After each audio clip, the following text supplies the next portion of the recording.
जंतर मंतर पर छात्रों के प्रोटेस्ट और फिर पुलिस के लाठीचार्ज के बाद अब इस मामले में दिल्ली हाईकोर्ट ने सख्त रुख अपनाते हुए दिल्ली पुलिस को नोटिस जारी किया है और 4 हफ्तों के भीतर विस्तृत जवाब मांगा है।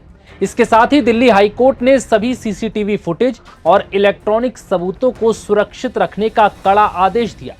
मामले की सुनवाई चीफ जस्टिस देवेंद्र उपाध्याय और जस्टिस तेजस कारिया की बेंच ने की। अब इस पूरे मामले की अगली सुनवाई 11 सितंबर को होगी, लेकिन छात्रों के शांतिपूर्ण प्रदर्शन के बावजूद पुलिस के लाठीचार्ज को याचिकाकर्ता के वकीलों ने क्रूरता की पराकाष्ठा बताया। उनका आरोप है कि शांतिपूर्ण प्रदर्शन कर रहे लोगों पर पुलिस ने जानवरों की तरह लाठियां बरसाई, जिसके बाद दिल्ली हाईकोर्ट ने सख्त रुख अपनाते हुए दिल्ली पुलिस को नोटिस जारी किया। रिपोर्ट्स के मुताबिक इस दौरान कोर्ट में तीखी बहस हुई। सीनियर वकील गोपाल शंकर नारायण और एन हरिहरन याचिकाकर्ता की तरफ से पेश हुए। इस दौरान वकीलों ने केंद्र और दिल्ली पुलिस पर कई गंभीर सवाल उठाए, जिसमें बताया गया कि यह प्रदर्शन पूरी तरह से शांतिपूर्ण था।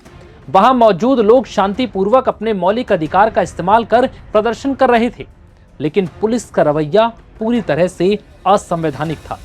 वहीं याचिकाकर्ता की तरफ से वकील एन हरिहरन ने बताया और कहा कि प्रदर्शन शांतिपूर्ण चल रहा था, लेकिन इस बीच लाठीचार्ज शुरू कर दिया गया और कोई वार्निंग नहीं दी गई।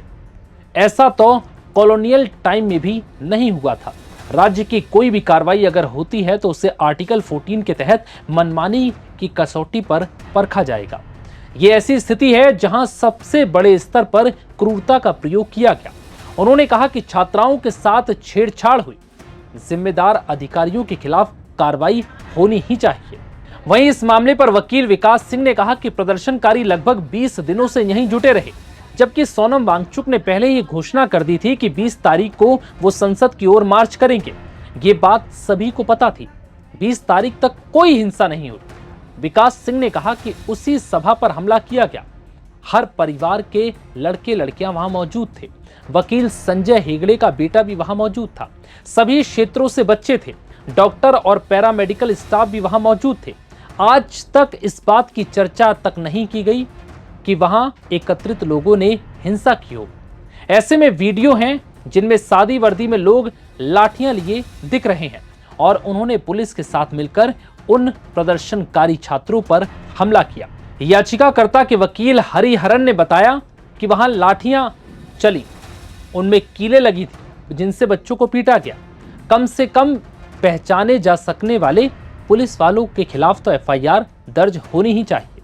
ये सब वीडियो में मौजूद है। इस पूरी घटना की इंक्वायरी होनी चाहिए।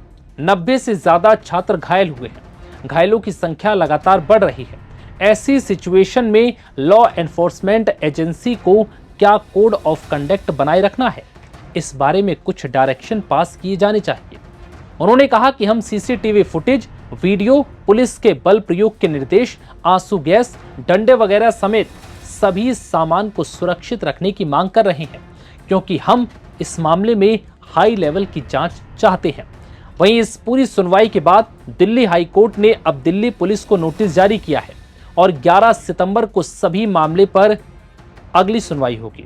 तब तक के लिए 4 हफ्तों का समय दिया गया है, जिसमें दिल्ली पुलिस को वो सारे सबूत पेश करने हैं जो उस दौरान प्रदर्शनकारियों पर लाठीचार्ज के वक्त सीसीटीवी में कैद हुए थे।